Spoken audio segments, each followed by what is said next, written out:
Alissa, une petite question pour commencer. Donc, vous proposez chez Business France un dispositif d'attractivité des talents. Vous accompagnez finalement les candidats pour qu'ils puissent venir en France. Est-ce que tu peux nous en dire un petit peu plus sur ce dispositif ? Absolument. Donc, Business France œuvre pour l'attractivité non seulement des talents, mais développe donc l'économie française, fait connaître les entreprises françaises à l'étranger tout d'abord, puis attire également, promeut en tout cas l'attractivité de la France pour les entreprises étrangères et les talents étrangers. Je suis, comme je le disais, responsable du Welcome Office et d'un site internet que peut-être vous connaissez pour certains, qui s'appelle Welcome to France et qui met à votre disposition, en tout cas à la disposition des talents, des DRH et des entreprises de manière générale, toutes les informations relatives à l'accueil d'un talent en France. Donc ça peut être un entrepreneur, comme ça peut être un talent qui est salarié et qui souhaite s'installer en France. Donc tous les sujets y sont abordés en allant de l'immigration jusqu'à la fiscalité, la protection sociale et également tous les aspects de la vie pratique concernant les écoles et ainsi de suite. Donc vous allez retrouver sur ce site tous les aspects.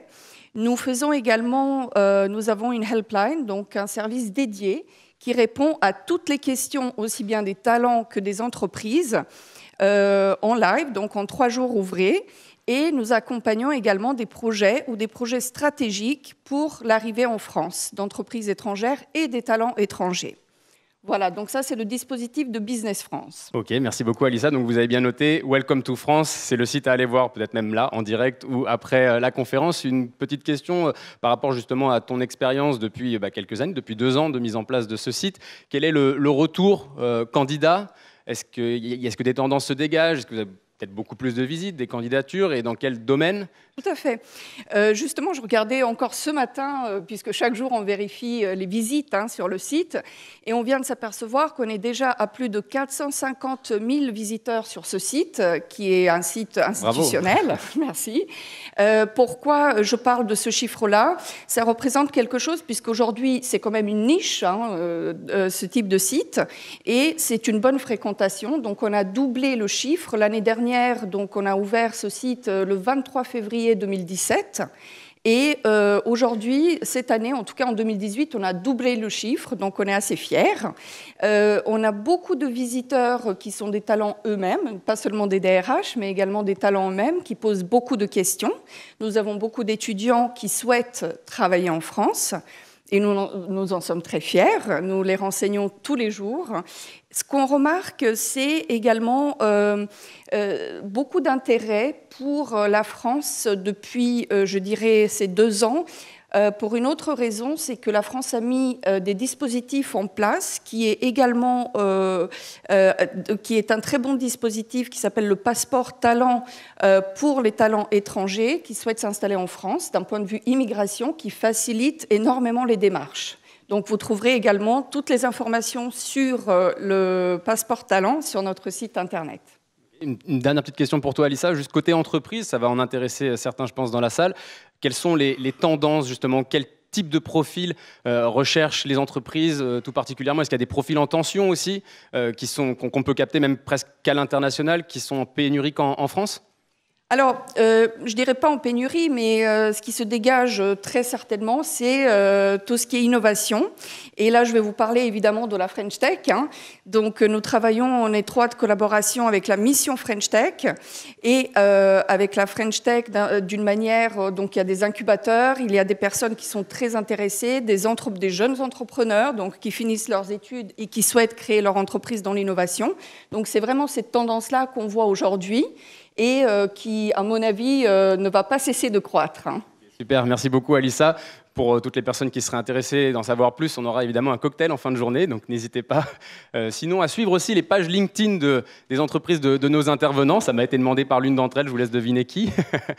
On va passer du coup maintenant peut-être au témoignage de Claire Schneuring, puisqu'on a 2 Claire sur scène. Claire Schneuring, donc chez Vinci Construction. Claire, est-ce que tu pourrais nous dire 2 mots pour définir la marque employeur Vinci Construction en quelques mots ? Oui. Alors la marque employeur Vinci Construction, c'est le même état d'esprit que la marque employeur Vinci, puisqu'on est un grand groupe. Donc juste pour vous donner un ordre d'idée sur l'organisation très rapidement de Vinci, qui est un groupe décentralisé qu'on connaît suffisamment, enfin généralement très bien de nom, mais on ne sait pas trop quelles sont les activités. Donc il y a 5 grandes activités, concessions, autoroutes, énergie, routes et construction. Donc ça représente 200 000 personnes dans le monde, une activité 50% en France, 50% à l'international, et sur mon périmètre, donc la construction, c'est environ 70 000 collaborateurs. Alors, si on peut définir notre action en termes de marque employeur, c'est surtout un mot qu'on peut retenir, c'est l'authenticité.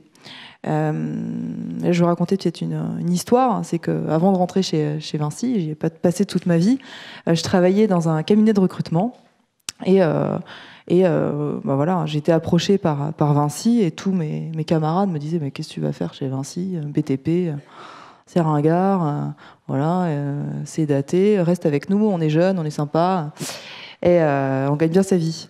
Donc c'est un peu l'idée que j'avais aussi, hein, et en fait, du jour où j'ai mis un pied dans cette société, j'ai complètement changé d'avis sur la question, parce que j'ai rencontré des vraies personnalités, mais même parfois étonnantes. On se dit, tiens, je ne pensais pas qu'il y avait des personnes avec autant de caractère en entreprise.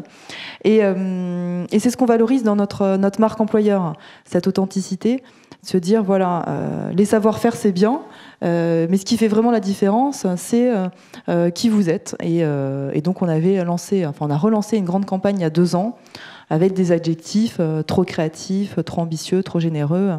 Voilà, on voulait peut-être reprocher ailleurs. Ce ne sera pas le cas chez Vinci. Et donc je peux en témoigner, puisque j'ai jamais été bridée ni dans ma curiosité, ni dans ma créativité. C'est même d'ailleurs ça qui m'a permis de réussir aujourd'hui. Ok, merci Claire. Ce qui est intéressant, c'est de voir que vous avez une marque employeur globale. Vous êtes présent du coup dans beaucoup de pays. Vinci Construction, c'est une entreprise française. Concrètement, comment vous vous différenciez d'autres entreprises qui sont très implantées en local, ou même de grands groupes internationaux, voire même américains, qui sont très connus? Comment Vinci Construction se démarque en local justement par rapport à ces entreprises-là?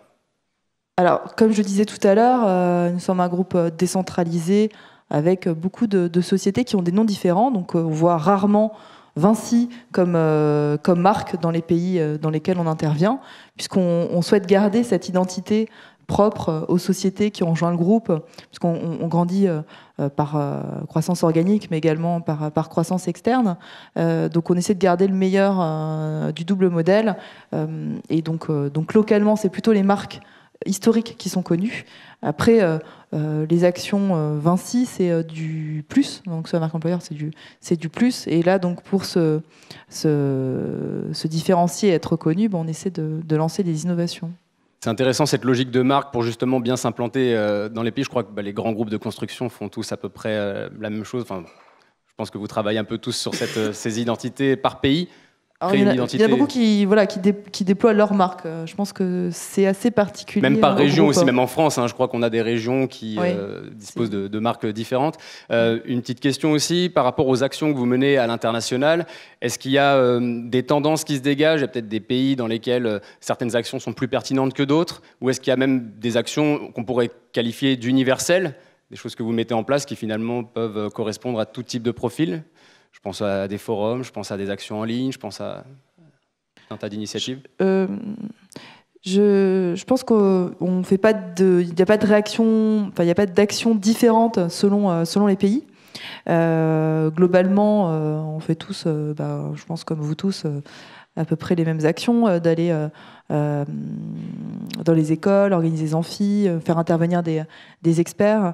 Après, c'est vrai que d'une zone à l'autre, on n'a pas forcément les mêmes réactions. C'est vrai qu'en Amérique latine, on a des échanges plus vifs avec les étudiants en amphithéâtre qu'en Asie. Mais après, c'est culturel. Enfin, moi-même, j'avais fait l'expérience. C'est vrai que c'est particulier quand on intervient. J'étais intervenue sur la zone Asie pour une formation et voilà, tout le monde m'écoutait religieusement, osait à peine poser des questions et 15 jours plus tard, j'ai fait exactement la même intervention en Colombie. Et puis, les gens se levaient presque pour me prendre le micro et à me poser des questions, quoi. Donc, c'est ça qui est intéressant, le côté culturel qui peut être un peu différent. Il y a une initiative qui est The Trail que Vinci Construction a mise en place. On a eu l'occasion du coup de travailler ensemble dessus. Est-ce que tu peux nous donner quelques retours? Est-ce qu'il y a est-ce que ces actions portent leurs fruits? Finalement, je parle de The Trail, mais bien d'autres. Peut-être que ça donne de la visibilité à la marque. Je ne sais pas. Quels sont les retours par rapport à ce genre d'opération? Alors, The Trail, parce que pour moi, ça me parle tout de suite, c'était mon plus bel événement 2018. Vraiment, donc merci Agorize. J'ai pas d'action chez Agorize. On voulait pas faire la promo d'Agorize. C'est pas forcément la pub. Non, mais vraiment, en fait, c'était un challenge qu'on a organisé dans l'ensemble des pays dans lesquels nous intervenons. On a 14 pays qui ont participé, qui ont été représentés. On a fait une partie du challenge online sur la plateforme Agorize. On a organisé une sélection dans les pays pour organiser des points de rencontre avec les étudiants. Et chaque équipe sélectionnée a été invitée à venir pitcher son projet en France. Donc, ils ont déjà gagné un billet d'avion pour venir à Paris, ce qui était sympa. Ils sont ensuite tous partis à Annecy pour participer à un challenge sportif.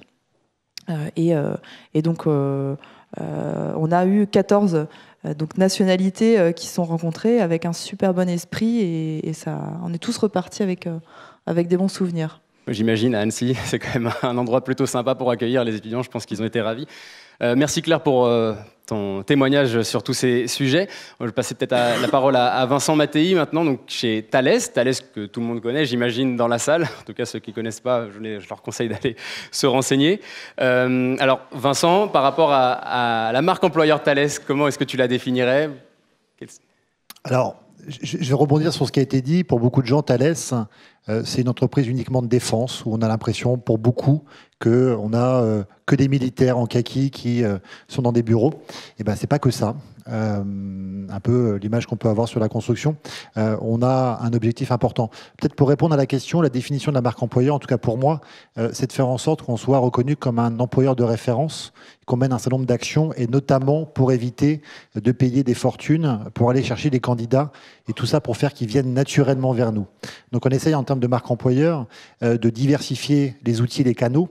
On parle évidemment beaucoup des réseaux sociaux, mais pas que. Il y a de la proximité, des relations écoles et des actions de toutes parts. J'estime qu'aujourd'hui, mon action aujourd'hui s'inscrit dans une campagne de marque employeur aussi. C'est des conférences.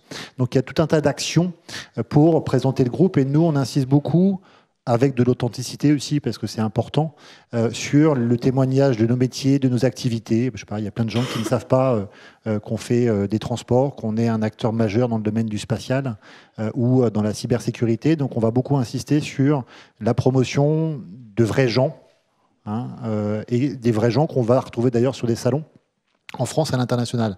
Donc c'est une panoplie d'outils, pas que des réseaux sociaux, beaucoup de relations écoles, des challenges, et aussi essayer d'innover pour à chaque fois se différencier et gagner en notoriété, comme on a pu le faire à travers un challenge, on y reviendra, ou tout simplement un film en réalité virtuelle qu'on a mis à disposition sur des salons. Et ça marche plutôt pas mal. J'aime beaucoup quand tu parles d'innovation RH, puisque l'innovation, souvent, elle est cantonnée à la R&D. Enfin, on le pense comme ça, mais en RH, on innove évidemment beaucoup. Et clairement, en marque employeur, l'idée, c'est de se démarquer, ce qui est, je trouvais ça assez drôle. 64 000 collaborateurs chez Thales, présents dans 56 pays. Ce sont les chiffres que j'ai trouvés sur le site institutionnel. Concrètement, comment sont gérés les recrutements à l'international? Est-ce que c'est plutôt géré en local ou à l'échelle globale? Et peut-être aussi une deuxième question, comme ça tu peux y répondre simultanément. Quelle est ta bonne recette, la bonne recette Thales pour attirer les talents? Alors déjà, au niveau du recrutement, on recrute depuis 3-4 ans quasiment 5 000 à 6 000 personnes dans le monde, avec une proportion de 2 000 à 2 500 en France.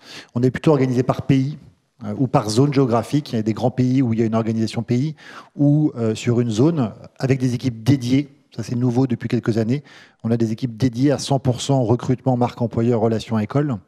Donc, on a plutôt une approche locale, une approche domestique dans nos pays. Donc, des volumétries de recrutement importantes, comme vous l'avez vu, sur des métiers en tension, très clairement, dans le digital. En France et à l'international, la marque employeur est un petit peu différente. On est connu en France, pas sur tous les aspects. Quand vous allez à l'étranger, ça m'est arrivé. D'ailleurs, on s'est rencontrés avec Claire, on en parlait tout à l'heure, plusieurs fois à Shanghai, sur un salon pour aller faire la promotion de l'entreprise. À l'étranger, vous demandez, j'ai vu qu'il y avait des Américains, moi j'ai fait des salons aux États-Unis, ils n'arrivent déjà même pas à prononcer Thales. Donc déjà, ça part mal. On dit Thales. C'est difficile. Donc, voilà, il faut reprendre tout depuis le début. Et à l'international, on va aller progressivement dans des écoles, se faire connaître et déjà essayer d'avoir le droit de rentrer dans une école pour faire une conférence.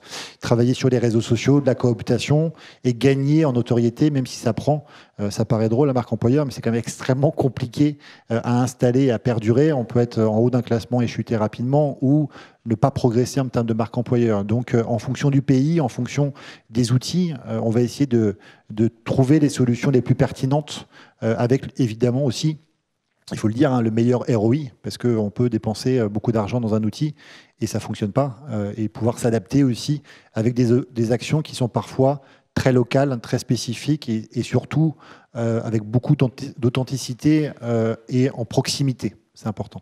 C'est vrai que ce qui m'a toujours marqué sur la marque employeur Thales et les initiatives que vous lancez, c'est qu'elles sont très variées. Je pense que vous êtes une des entreprises qui lance les initiatives les plus variées. Lancer une application mobile avec des quiz et une application par exemple de réalité virtuelle pour découvrir les métiers, etc. Ce sont des actions que toutes les entreprises ne mènent pas. Il y a aussi le challenge dont tu parlais juste avant.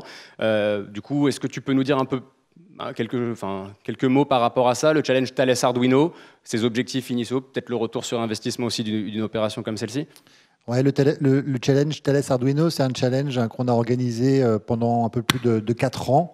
En 2017, c'était une dimension internationale. On avait 10 pays Thales qui organisaient à la fois une compétition dans leur pays avec une finale pays, puis après il y avait une finale monde. L'objectif, c'était d'avoir des équipes jusqu'à 4 personnes. On leur fournit un kit Arduino Uno, donc c'est l'électronique. On est un leader dans le mondial de l'électronique. On va chercher à attirer des ingénieurs. Et l'idée pour ces ingénieurs, c'est de faire un prototype en lien avec nos 5 grands marchés, de concourir. Il y a plusieurs étapes en fonction des pays. En tout cas, en France, on a fait une présélection sur Internet et puis après une finale France qu'on a fait dans notre centre qui s'appelle la Digital Factory, centre d'innovation en plein Paris, avec des gens du jury interne et externe en mode start-up. Alors, ce n'était pas pour forcément accompagner ces jeunes dans la création d'une start-up, c'était pour stimuler l'innovation, toucher les étudiants qu'on ne touche pas forcément, avoir de la proximité et être aussi capable, ça c'est important dans ce type de challenge, parce que ça peut coûter un peu d'argent, de les suivre. Parce que si on s'arrête le soir du challenge, il faut être capable de les suivre, de les intégrer, de les embaucher, bien sûr, en termes de ROI. Avec une promesse RH qui est peut-être faite dès le départ, en fait, d'entretien RH sur le challenge. D'entretien RH pour les finalistes, de contact, de mise en relation. On a accompagné certains vers des réflexions sur la création d'entreprise. Ça nécessite de gros efforts, mais on a, j'ai les chiffres sous les yeux, je triche un peu, mais sur l'édition 2017, on avait plus de 600 participants, 144 écoles différentes, 254 équipes qui ont participé au total, et ça c'est que pour la France. Aux États-Unis, on a eu un grand succès dans des écoles et universités où on n'avait pas le droit d'accès, à Stanford ou dans d'autres écoles. Donc ça nous a permis aussi, dans des pays hors France, de pouvoir rentrer, parler de Thales et évidemment de le relayer sur les réseaux sociaux. Et aussi de faire voyager les jeunes, parce que le finaliste monde choisit un des pays qui participe au concours pour y passer quelques jours. Donc on a reçu, je me souviens, il y a quelques années, une équipe américaine de Floride qui a passé une semaine à Paris, dont 2 jours ou une journée, je crois, au Salon du Bourget. Donc c'était pour ces Américains aussi un bon souvenir. Ouais, c'est plutôt sympa, j'imagine. Ouais. Claire ? Alors je me permets de rebondir parce que c'est vrai que je n'ai pas parlé de chiffres, mais on les avait suivis aussi. Puis on a aussi fait une invitation un peu comme vous pour les gagnants. Donc nous, on a eu, mais dans le monde entier, je n'ai pas la répartition France, mais 1200 participants, 400 CV. Après, sur les embauches, c'est encore en cours de consolidation, puisqu'on a ouvert le challenge aux étudiants de première année, deuxième année, troisième année. Donc ça va se faire dans les années à venir. Et pour la petite histoire, le grand prix des gagnants, c'était d'aller visiter le chantier Vinci Construction de leur choix dans le monde. Et donc c'est des Français qui ont gagné, de l'INSA Lyon. Et ils ont choisi la Nouvelle-Zélande. Voilà. Plutôt sympa comme destination. Merci pour cet ajout, Claire. C'est vrai que c'est quelque chose d'assez tendance et les étudiants adorent ce côté ludique. Je vais passer du coup à la deuxième Claire, last but not least, Claire Guillemin-Deschamps. Même question que pour Claire et Vincent. Comment tu définirais, toi, la marque employeur Groupama ?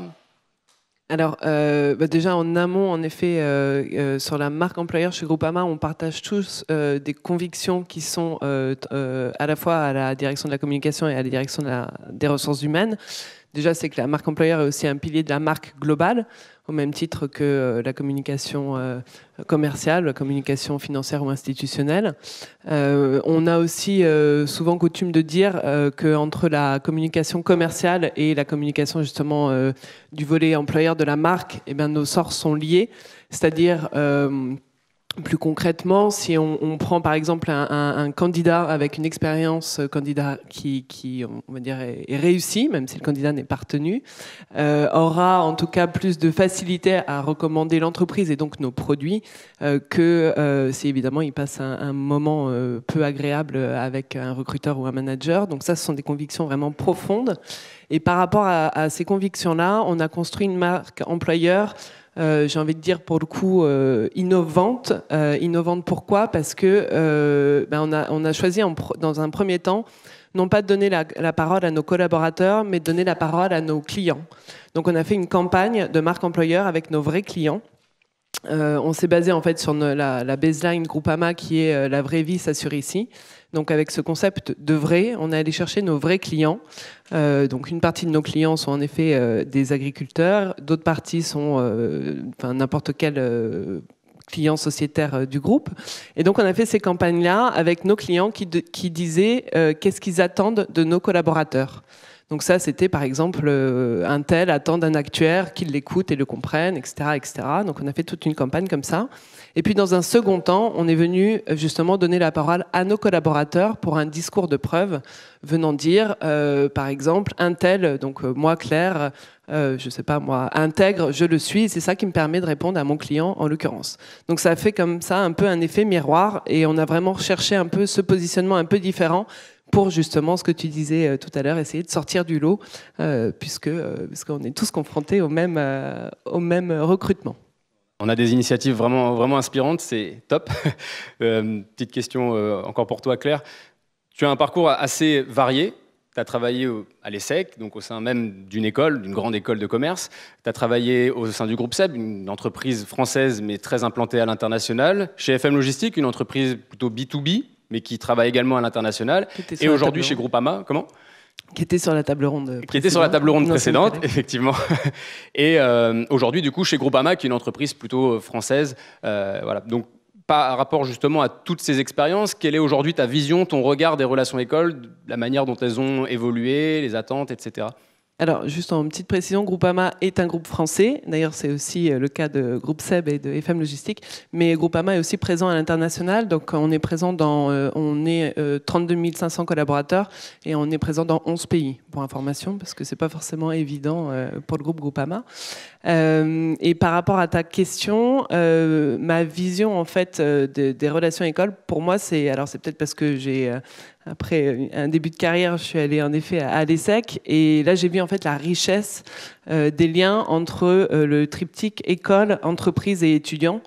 D'un côté, évidemment, pour les entreprises, c'est déployer concrètement ces actions de marque employeur et se faire connaître, soit via de la pédagogie, soit via les associations étudiantes, avec un côté plus ludique, soit via du mécénat de compétences, etc. Donc ça permet d'avoir différents volets et de manière globale que les étudiants puissent mettre des visages aussi sur l'entreprise, parce que généralement c'est quand même un peu leur crainte, quoi. C'est-à-dire l'entreprise c'est quoi ? En fait ce ne sont que des personnes tout à fait sympathiques. Donc ça c'est un premier point. Côté entreprise, c'est justement pouvoir aider les étudiants à mettre des visages sur leur identité. C'est aussi pouvoir justement accéder à des étudiants internationaux. En France, il y a dans les grandes écoles, en tout cas de tête, dans mes souvenirs, il y a à peu près 30% d'étudiants internationaux. Voilà, c'est confirmé. Je me rappelle encore. Donc c'est confirmé. Donc ça permet aussi en effet de pouvoir accéder à ces talents facilement quand on est une entreprise, qu'on soit une entreprise française en France ou une entreprise étrangère qui vient chasser des talents. Et c'est la même chose évidemment quand Vincent disait qu'on s'était rencontrés en effet à Shanghai, on était sur le forum de l'ESSEC central pour recruter des talents qui avaient double compétence. Donc ça, pour moi, je trouve ça vraiment clé. Et je me dis, les relations écoles, c'est une vraie richesse conjointe, quoi. Et ben, à l'image du coup de tout ce que tu viens de nous dire, si demain tu rencontres un jeune professionnel qui sort d'études, en tout cas qui a quelques années d'expérience, qui est promu au poste de responsable marque employeur et dont la principale mission est de valoriser l'image de son entreprise à l'international, quel conseil tu lui donnerais? Il y en a peut-être dans la salle d'ailleurs, donc ouvrez bien les oreilles. Alors, je n'ai pas la science infuse non plus. Quel conseil je donnerais? Alors déjà, premier point, c'est d'aller dans les pays. Ce que disait Claire tout à l'heure est en effet un point clé. C'est-à-dire qu'il faut, je veux dire même en tant que Français, et dans des entreprises françaises, on n'est pas des sachants non plus. Les cultures sont tellement différentes que si on ne parle pas avec soit les recruteurs locaux, soit même les candidats locaux, on se rend rarement compte vraiment des problématiques et des profils. Donc ça, c'est un premier point. J'ai envie de dire aussi d'avoir une certaine humilité par rapport à tout ça, parce qu'on peut aussi un peu déchanter. Et d'ailleurs, j'étais en train de me dire, et pourquoi pas lancer un challenge Agorize? Merci Claire, merci. Pareil, j'ai pas d'action non plus. Non, mais pour le coup aussi, en tout cas, ce type de challenge, aujourd'hui je connais pas d'autres prestataires qu'Agorize, mais il y en a peut-être d'autres, dématérialisés en ligne et qui permettent aussi de s'adresser à une dimension internationale. En fait, ça fait gagner du temps, ça fait vraiment gagner beaucoup de temps, ça permet d'adresser beaucoup de pays avec une problématique commune et de se faire connaître aussi sur des enjeux d'innovation et des enjeux un peu de demain, donc de pouvoir aussi faire parler de nous un peu autrement, quoi. Ok, merci beaucoup Claire. Alors il nous reste 2 petites minutes. Ce que je propose, vous êtes quand même assez nombreux dans la salle, si jamais il y a peut-être une question ou 2 questions, on peut peut-être les prendre pour un ou plusieurs de nos intervenants. Est-ce qu'il y aurait des questions dans la salle? Je vois pas de main levée, beaucoup moins de mains levées en tout cas pour les recrutements que pour les recrutements à l'international. Bon, nos intervenants, je ne sais pas si vous avez des choses à ajouter. Oui, bon, sur la question, ouais. En complément de ce que vient de dire Claire sur la marque employeur, ce que je dirais à cette personne qui prendrait ce poste, déjà c'est un super poste, hein, la marque employeur. Non mais c'est vrai, il faut le reconnaître. C'est le meilleur, hein, je pense même. C'est pas le recrutement est bien aussi. Je viens du recrutement. Non mais la marque employeur dans des environnements RH, il y a vraiment de quoi s'éclater au niveau national et international. Les challenges sont immenses. Donc, ce que je rajouterais au-delà de ce qu'a dit Claire, c'est surtout de s'appuyer sur les équipes dans les pays, parce que vous avez beau mettre en place des challenges, dépenser beaucoup d'argent dans des plans de com, ainsi de suite, si derrière on ne forme pas les équipes RH, recrutement et surtout managers pour aller relayer l'information et faire vivre la marque employeur avec ce qui a été défini au niveau international, mais surtout avec ce qui se passe dans le pays, ça ne prendra pas, très clairement. Donc il faut, et ça c'est un aspect de la marque employeur, on le vit avec mes collègues qui sont dans la salle ici, c'est sans cesse d'aller former, expliquer à des jeunes, des moins jeunes, l'intérêt d'aller relayer des informations, d'aller dans les écoles. Donc c'est pas que être sur les réseaux sociaux, mais ça c'est clé pour une entreprise en termes de marque employeur. Et ce que je conseillerais à cette personne-là, qui peut être un peu toute seule dans sa mission, c'est de s'appuyer sur l'ensemble des forces vives de l'entreprise et de démontrer l'intérêt qu'on peut avoir, ça c'est toujours un peu compliqué, à parler de l'entreprise et à devenir un employeur de référence. Merci beaucoup pour cet éclairage, Vincent. Merci du coup à tous les 4, Alissa, Claire au pluriel et Vincent. Merci beaucoup pour votre intervention. Merci. Merci.